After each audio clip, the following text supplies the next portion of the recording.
Competition है। विश्व press दिवस पर रोहतक के चीफ जस्टिस श्री अनिल कौशिक जी ने रोहतक के पत्रकारों को दी शुभकामनाएं देते हुए गुड वर्क पत्रकारों को सम्मानित भी किया गया। सम्मानित करते हुए उन्होंने एक गाइडलाइन भी दी कि आप सरकार व जनता के बीच की दूरी है, अच्छे से काम करें और अच्छे से ही पालन करें अपनी पत्रकारिता का। उनका बधाई देता हूँ और उम्मीद करता हूँ कि जिस तरीके से वे अपनी स्वतंत्रता पूर्वक आवाज़ रखते रहे हैं, समाज की कुरीतियों को बाहर निकालने के लिए, उनको ठीक करने के लिए वे आगे भी अपने काम को इसी सुचारू रूप से चालू रखेंगे।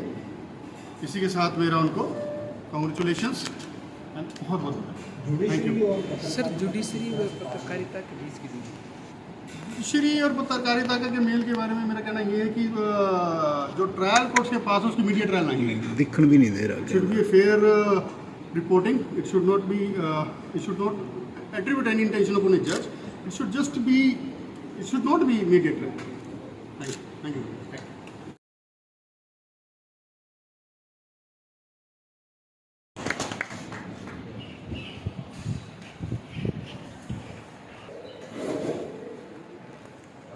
को अपना व्यू नहीं छोड़ना चाहिए किसी के ऊपर भी।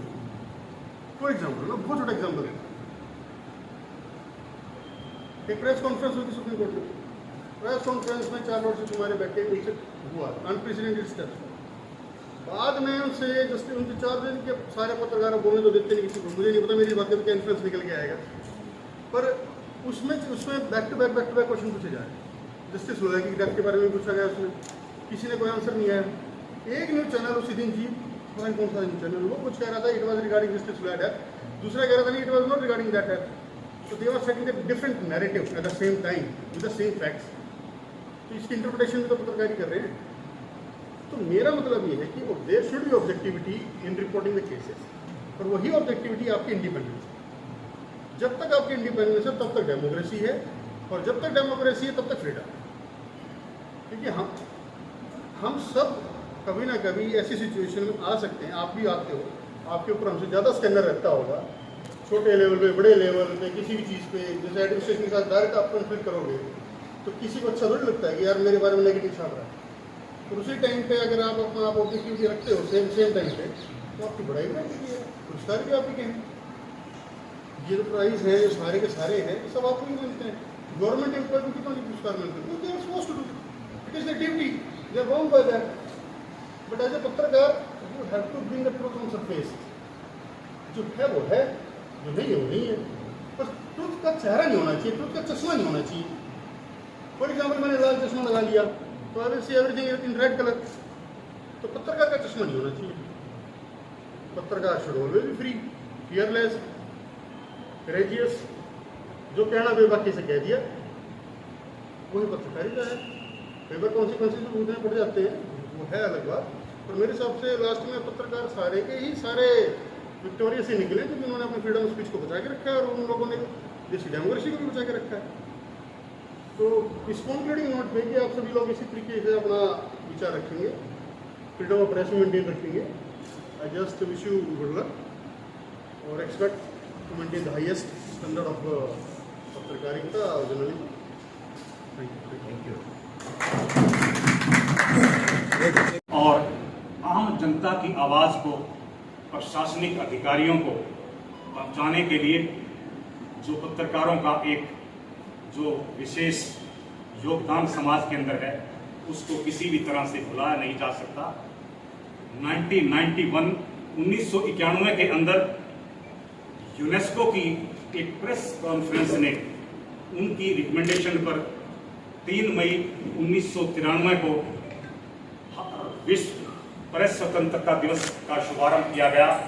आज की इस कार्यक्रम की कड़ी में मैं ये 2 पंक्तियां, अगर आज के इस प्रेस स्वतंत्रता दिवस की पावन मेला पर बहुत ही मशहूर पत्रकार मिस्टर केविन कार्टर के बारे में अगर मैं 2 पंक्तियां नहीं रखूंगा तो आज का ये कार्यक्रम बेमानी होगा।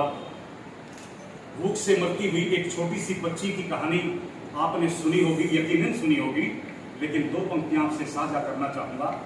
1993 के अंदर होनहार साथियों, एक बहुत बड़ा भयंकर अकाल पड़ गया सूडान के अंदर, और उस अकाल की भयावह स्थिति को पूरे विश्व से रूबरू कराने के लिए साउथ अफ्रीका के एक बहुत ही मशहूर photo journalist mister Kevin Carter, उन्होंने अपने कार्यालय से छुट्टी ली और निकल पड़े सूडान के लिए। जब बहुत ही मशहूर पत्रकार मिस्टर केविन कार्टर सूडान पहुंचे तो उन्होंने एक छोटी सी बच्ची भूख से मरती हुई देखी। मिस्टर केविन कार्टर ने बहुत ही लगन से और मेहनत से नजदीक जाकर उस भूख से मरती हुई बच्ची की घटना को अपने कैमरे में कैद कर। सामान्य पत्रकार साहबान उस फोटो को अपने कैमरे में कैद कर लिया, और जब उस फोटो को प्रकाशित किया गया तो अमेरिका के जर्नलिज्म के संबंध में एक बहुत बड़े अवार्ड, पुलित्जर नाम के अवार्ड से मिस्टर केविन कार्टर को नवाजा गया।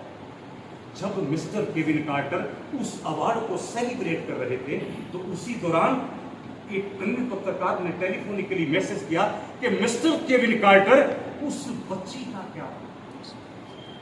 मिस्टर केविन कार्टर ने जवाब दिया कि श्रीमान, मुझे अपनी फ्लाइट पकड़नी थी और मैं अपने देश चला गया। उस पत्रकार जिसने टेलीफोनिकली मैसेज किया था, उस पत्रकार ने कहा कि मिस्टर केविन कार्टर, आप मेरा फोन डिस्कनेक्ट मत करना, मैं बताता हूं उस बच्ची के साथ क्या।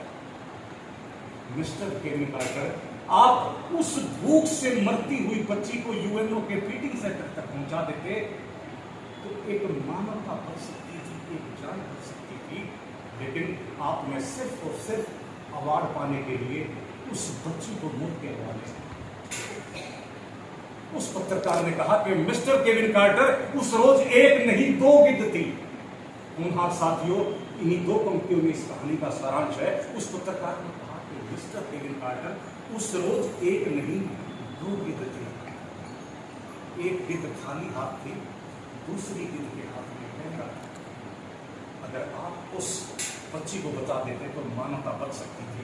महज 35 ईयर्स 35 साल की आयु के अंदर मिस्टर केविन कार्टर ने उस पत्रकार की बात सुनकर डिप्रेशन में आ गए और सुसाइड कर। होनहार साथियों, आज का युवा क्यों भटका है इस कदर सलीब पर? इसके जिम्मेदार कौन लोग हैं? इनको क्या सजा दी जाए?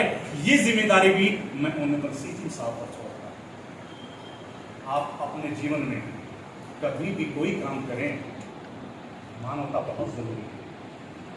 आज किसी भी प्रकार की कोई भी आपदा हो,